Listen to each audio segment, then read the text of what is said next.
Capítulo 13. Chegada. Canal Áudio Novel BR. As grandes planícies da morte são de fato um lugar que nenhuma pessoa comum pode atravessar. Leylin estava sentado na carruagem, enquanto seu corpo constantemente sacudia para cima e para baixo. A pequena janela se abriu, e um pequeno raio de sol apareceu, dando ao interior da carruagem um traço de vivacidade. Já se passaram mais de 10 dias desde o ataque da matilha de lobos gigantes. Durante esses 10 dias, o grupo encontrou uma quantidade crescente de perigo à medida que se aventurava mais fundo nas planícies. Só agora Leylin descobriu que os lobos gigantes das planícies estavam apenas no fundo da cadeia alimentar. Ainda havia muito mais predadores astutos e cruéis acima deles. No caminho, Leylin viu várias colônias de animais, cujos números não eram inferiores aos da matilha de lobos de antes. Além dos lobos gigantes, havia bandos de enormes pássaros negros de vários metros de altura, e até monstros enormes, com dezenas de metros de comprimento, que pareciam tigres dente de sabre, exceto que seus corpos eram como pequenas montanhas. Apenas a aura deles fez com que Leylin se sentisse sufocado. Felizmente, as mortes dos aprendizes pareciam ter chegado ao limite, e os magos de túnica branca começaram a agir. Eles não apenas montaram matrizes defensivas nas carruagens, mas também avançaram diretamente para dispersar os grupos de animais que atacaram. Por meio dessas medidas, um grande número de vítimas foi evitado. O momento mais perigoso foi quando eles enfrentaram um monstro que tinha dezenas de metros de comprimento. Felizmente, aquele monstro parecido com uma montanha possuía alguma inteligência, e sabia que não deveria mexer com os magos vestidos de branco. Ele saiu rapidamente após um breve confronto, e não desencadeou nenhum ataque, fazendo com que todos no grupo suspirassem de alívio. Está na hora! Leylin pegou seu relógio de bolso, e olhou para o ponteiro. Já havia atingido a posição das 3 horas. Ele se levantou, e abriu a porta da frente da carruagem. Uma brisa úmida soprou em sua direção, trazendo consigo um cheiro salgado. Cheirava fresco e limpo, e Leylin não pôde deixar de respirar profundamente algumas vezes, antes de se sentar ao lado de Ângelo. Boa tarde! Senhor Ângelo! Boa tarde! Um nobre cavalheiro tão cortês. Ângelo não se virou ao entregar diretamente o chicote e as rédeas para Leylin. Bom momento, preciso descansar um pouco. Leylin riu ao receber o chicote, e habilmente começou a dirigir a carruagem. Ângelo inclinou-se para o lado enquanto abria uma garrafa que tirou da cintura. Quando ele abriu, um forte cheiro de álcool flutuou para fora, e quando abaixou a cabeça para tomar um gole, seus olhos se estreitaram de alegria. Estamos prestes a chegar ao nosso destino. Com base no fato de que você me ajudou a dirigir a carruagem por um mês, posso responder a 2 de suas perguntas. Leylin estava apenas apreciando a vista de ambos os lados quando ouviu a voz de Ângelo soar. Tudo bem. Leylin sorriu levemente. Ele tentou especialmente entrar nos bons livros de Ângelo, e esta foi uma das razões pelas quais ele tinha feito isso. Então, minha primeira pergunta é: o que haverá em nosso destino? Algumas tendas temporárias montadas pelas várias academias de magos. Lá, todos vocês podem escolher livremente uma academia para ingressar com base em seus interesses, e também passar por um teste de aptidão ainda mais preciso. Ângelo parecia um pouco impaciente ao responder. Essas coisas serão explicadas pelos grandes magos quando chegarmos. Não perca a oportunidade. Um teste de aptidão. Leylin ficou atordoado. Logo depois, ele lembrou que eles só conseguiram identificar seu talento em magia inicialmente, antes de serem enviados para a carruagem pelo Visconde. Quanto ao quão bom era seu talento em comparação com os outros, ele não tinha a menor ideia. Tendas temporárias montadas pelas academias magos? Parece que isso é semelhante aos recrutamentos escolares do meu mundo anterior. Eu me pergunto quais são os requisitos. Leylin pensou silenciosamente consigo mesmo. Tudo bem então. Minha segunda pergunta. Em seu coração, o que é um mago? Leylin fez sua segunda pergunta. Um mago? Eles controlam um enorme poder, e perseguem a verdade, com uma troca equivalente como sua doutrina.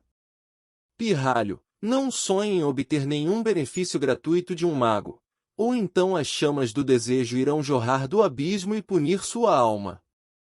O rosto de Ângelo se contorceu como se ele tivesse pensado em um acontecimento infeliz, enquanto sua voz tornou-se extremamente baixa. Busca da verdade, troca equivalente? Eu gosto disso. Os cantos da boca de Leylin formaram um sorriso. Depois de responder, Ângelo parecia ter perdido todo o interesse em falar. Ele bebeu ferozmente 2 goles do potente álcool, enquanto abaixava a cabeça e fechava os olhos. 10 minutos depois, os sons do ronco podiam ser ouvidos. Leylin olhou para o cenário à sua frente. Embora as planícies fossem muito bonitas, depois de um mês inteiro olhando para as mesmas coisas, ele agora sentia vontade de vomitar ao vê-las. Isso é. À medida que a carruagem avançava, o verde à distância tornava-se cada vez menor. Em seu lugar havia um vasto azul, e onda após onda de ventos fortes. Finalmente chegamos, à Praia da Morte. Ângelo, que antes dormia, abriu os olhos e olhou para Leylin. Chegamos ao nosso destino. Ao se aproximarem do mar, um lugar parecido com uma pequena cidade apareceu no final de sua linha de visão. Numerosas tendas de várias formas e tamanhos estavam juntas, e formavam um enorme acampamento. Ao redor deles havia dezenas de carruagens semelhantes à que Leylin estava dirigindo. E o que mais se via, eram acólitos da mesma idade que eles, em torno de 13 a 14 anos, cada um deles com olhares de curiosidade em seus rostos. Leylin fez uma estimativa aproximada, e contou que havia pelo menos centenas deles preenchendo todo o acampamento. De tempos em tempos, alguns acólitos saíam das tendas, com muitas expressões diferentes em seus rostos. Tudo bem. Senhoras e senhores. Bem-vindo à parada intermediária do nosso destino de viagem, a Praia da Morte. Todos vocês decidirão sobre sua futura academia aqui. E depois retornarão para suas respectivas academias com seus professores para praticar magia. A carruagem parou, os 3 magos de mantos brancos saíram e reuniram os acólitos, então o líder Corvo começou a falar. Agora, siga-me até o acampamento, e escolha uma academia. Lembre-se, você pode verificar as várias academias, mas depois de assinar um contrato para ingressar em uma, você não deve desistir. Quem desobedecer será enforcado à porta do acampamento. As palavras geladas do Corvo fizeram os corações dos acólitos esfriarem. Corvo! Vocês estão bem atrasados hoje. Uma voz soou, e um gordo saiu do acampamento. Ele também estava vestindo uma túnica branca e cumprimentou. Não assuste esses adoráveis novatos. Houve algumas dificuldades ao longo do caminho. Corvo explicou. Tudo bem. Novatos. Agora siga-me até o acampamento. O gordo falou com Corvo e os outros por mais um tempo, então virou a cabeça e gritou para Leylin e o resto. Vocês podem me chamar de Jevon, da bela torre do anel Marfim Enea. Confie em mim, se você escolher uma academia, a Torre do Anel Marfim é definitivamente sua melhor escolha. Jevon disse enquanto trazia os acólitos para o acampamento. Uma vez que eles entraram, vários sons viajaram em seus ouvidos, lembrando Leylin dos mercados em seu mundo anterior. Quanto o Corvo e os outros 2 magos, eles pareciam ter algo mais para fazer, e logo deixaram o grupo. Os arredores estavam cheios de atividade, principalmente devido a acólitos como eles. Alguns deles se reuniram em círculo, enquanto outros entravam ou saíam das tendas. Jevon trouxe Leilin e o resto, um total de 40 pessoas estranhas, para o meio do acampamento. Aqui, havia uma grande tenda de cor branca, e ainda havia estranhos padrões de flores do lado de fora. Pareciam ambos ornamentos, mas também lembravam a escrita. Leilin não pôde deixar de olhar de perto. Chip. Comece a digitalizar. Formando imagem. O chip enviou a informação, mas na imagem construída, não havia nada na tenda branca, como se o padrão nunca tivesse existido antes. Como pode ser isso? Leilin olhou para a tenda mais uma vez com descrença. A cada minuto e segundo que passavam, os padrões na tenda pareciam realistas, constantemente se retorcendo. Vários ruídos chegaram aos ouvidos de Leilin. As luzes ao redor pareciam se distorcer, e Leilin olhou para suas próprias mãos. Nesse ponto, seu braço parecia ter sido puxado para uma forma longa, que parecia extremamente esbelta. Leilin! O que você tem? Nesse ponto, houve um tapinha no ombro de Leilin. Todo o corpo de Leilin estremeceu de repente, e ele voltou a si. Olhando para os arredores, os acólitos ainda estavam ouvindo o discurso do gordo Jevon, e tudo parecia voltar ao seu estado normal. Será que não foi uma ilusão antes? Leilin ficou com medo. Chip, reproduz a situação em que eu estava antes. Uma exibição de luz azul pálida apareceu, e a série de imagens anteriores apareceu continuamente na frente dos olhos de Leilin. Uma anomalia no vaso cerebral, uma inspeção imediata é proposta. Uma anomalia é encontrada na condição do host. Ficar longe é aconselhável. O corpo do hospedeiro voltou ao normal. Numerosas linhas de dados continuaram surgindo, o que mostrou Leilin que a situação anterior não era uma ilusão. Magos, eles são sempre tão misteriosos? Leilin enxugou o suor frio, ainda carregando um medo persistente dos eventos anteriores. Leilin! Seu rosto está muito ruim. Será que você ficou doente? George perguntou do lado. Não importa quem, suas expressões não seriam melhores se tivessem experimentado isso antes. Não é nada, onde Jevon parou. Leilin rapidamente divagou. Precisamos preencher um formulário e fazer o teste de aptidão. E então podemos escolher nossa academia de forma autônoma.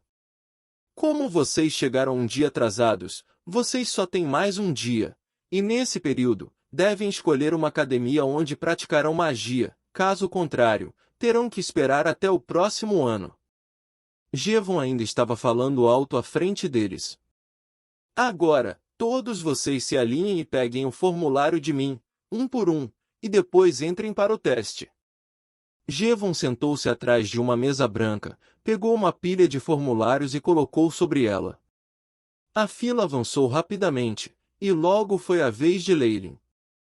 Preencha seus dados neste formulário, e em seguida, entre na tenda e siga as instruções da pessoa lá dentro. Leilin pegou o formulário, e percebeu que era feito de pele de carneiro. Os detalhes exigidos eram mínimos, apenas um nome, idade e local de nascimento, além de algumas outras informações mínimas. Pegando a caneta de pena de ganso sobre a mesa, Leilin preencheu o formulário muito rapidamente. Os padrões de flores pintadas de tinta vermelha fraca na pele de carneiro pareciam muito bonitos. Eu nunca pensei que a caligrafia desse pirralho do continente ainda fosse muito boa. Depois que Leilin terminou de escrever, ele pegou o papel de pele de carneiro e entrou na tenda branca. Venha aqui! Uma voz antiga soou. Era muito espaçoso dentro da tenda, e havia apenas uma senhora de cabelos brancos sentada em uma cadeira preta, e uma bola de cristal que repousava sobre uma mesa. Ok. Por que de repente eu pensaria naquelas bruxas de adivinhação? Olá! Leilin cumprimentou a bruxa. Traga o formulário aqui. Claramente, esta bruxa não estava querendo conversar, e sua voz ainda era fria como gelo. Lei Lin, hein? Coloque suas mãos na bola de cristal.